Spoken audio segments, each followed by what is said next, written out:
Hello, in this video we'll present the NaaS or Network as a Service system, developed by Minsait with funds from the government of Spain. In particular, the development has been carried out within the activities of the 6GSMART project, led by the i2CAT Research Center in Catalonia. This system allows telecom network capabilities to be exposed for use by industry applications. We'll describe the system and perform a demonstration that consists of enhancing the available bandwidth for specific TCP flows. The Minsait NaaS system follows the Open Gateway architecture defined by GSMA. This gateway mainly consists of an exposure gateway layer responsible for managing exposed APIs, interacting with application developers, and acting as an interface to the exposed APIs. This layer also has an internal API registry, used by the API gateway to publish access endpoints for the APIs. Below, we have a transformation function layer. It is responsible for translating exposed APIs for applications to the network and cloud APIs provided by the underlying infrastructure. And finally, there is a third layer with underlying infrastructure. For this demo, we'll use the quality on demand transformation function. The underlying infrastructure will use the Open5GS core. The NaaS system involves 5 main roles: a publisher administrator, who registers the users in charge of publishing the APIs; an API publisher, who manages the exposed APIs. This requires knowledge of the APIs deployed by the transformation function provider, which are published in the internal API registry. Application developers, who register themselves in the system and subscribe to the APIs they want to use. Transformation function providers, who implement and deploy these functions. In the developed system, transformation functions automatically register themselves in the internal API registry, without any need to access the NaaS system.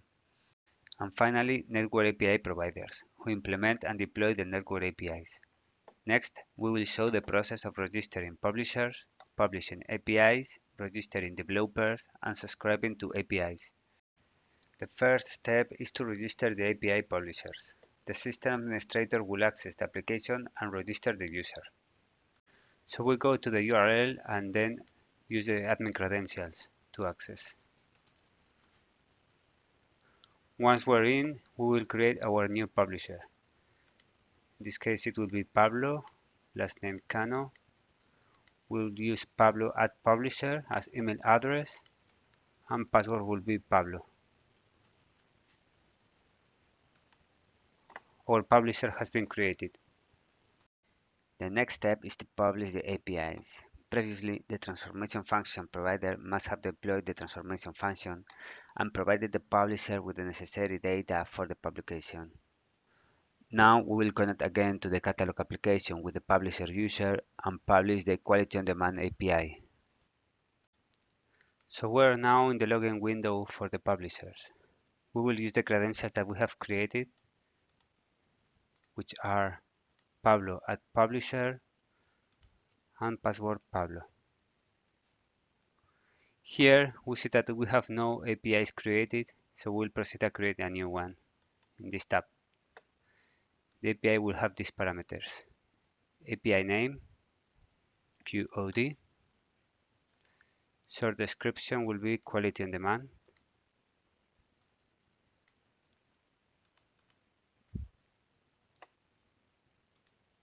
long description, same as the example, subscription price $17, and base path QOD/V0.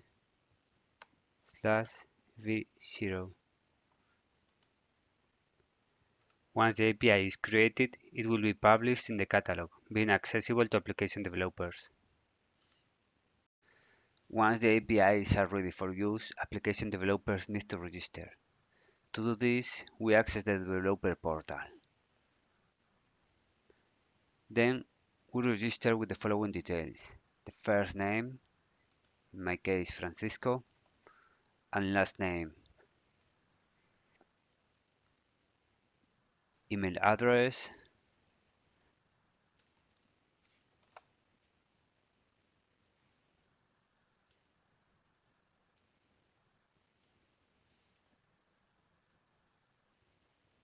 and the password.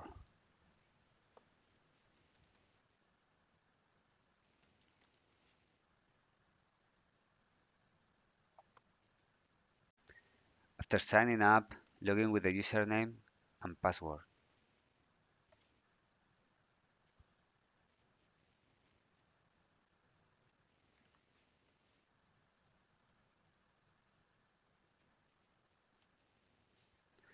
And then go to the API Catalog tab.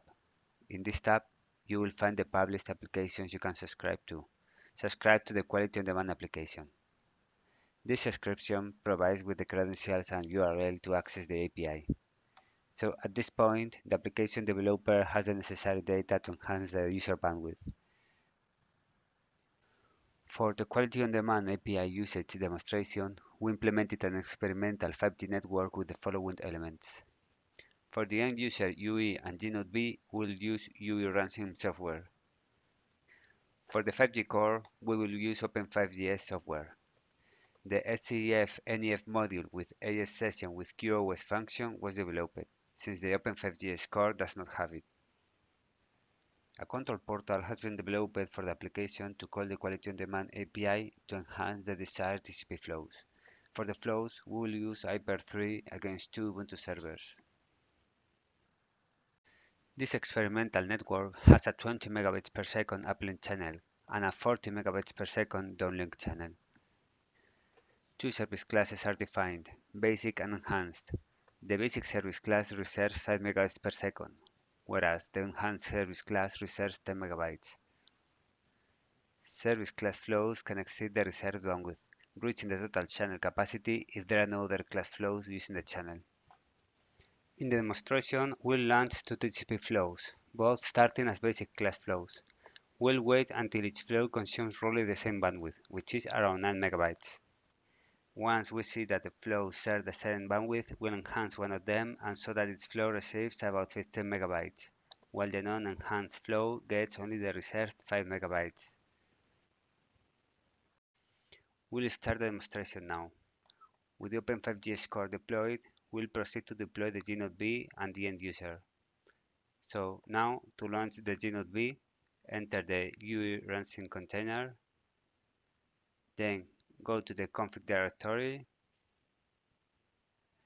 and once you are in the config directory, you have to execute gnb.sh, this script. To launch the end user, enter the UE ransom container again, go to the config directory, and execute ue.sh. Finally, we'll create routes for Hyper-3 traffic to reach the servers through the Open5GS core.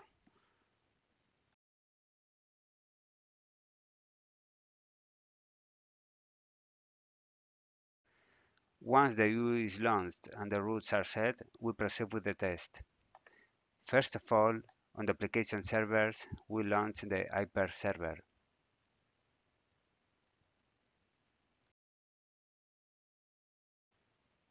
Then, we access the UE ransom container. And from the UE, launch the clients.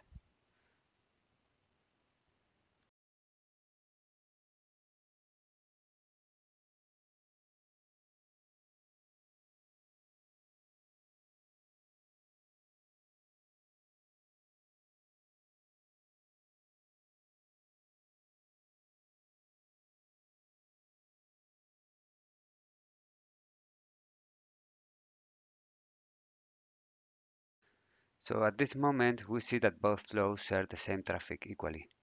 Now we proceed to enhance the flow to the server with the IP finished in 2015. To do this, we have to access the Quality on Demand client application and register the credentials obtained when subscribing to the API. We need to provide the subscription data, client ID, client secret, and service URL. So now we go to the subscription details. Then we have to copy the client ID and paste the values. Same for the client secret.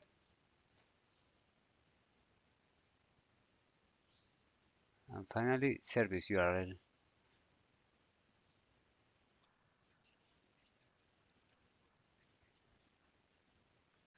Once the credentials are registered, we can request the creation of enhanced session. To do this, we have to go to the New Session tab and request a session with the following data.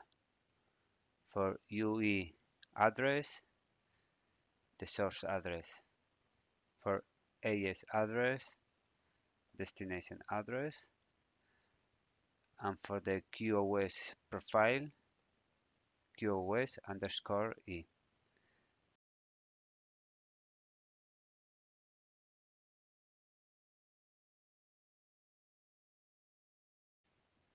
Now, once the session is created, we will see that enhanced flow reaches 14-15 megabytes and the normal flow remains at 4-5 megabytes. Now, we will delete the session that we have created and we'll check the traffic values. So we see that for day both, traffic is going back to normal and they are using about 10 megabytes.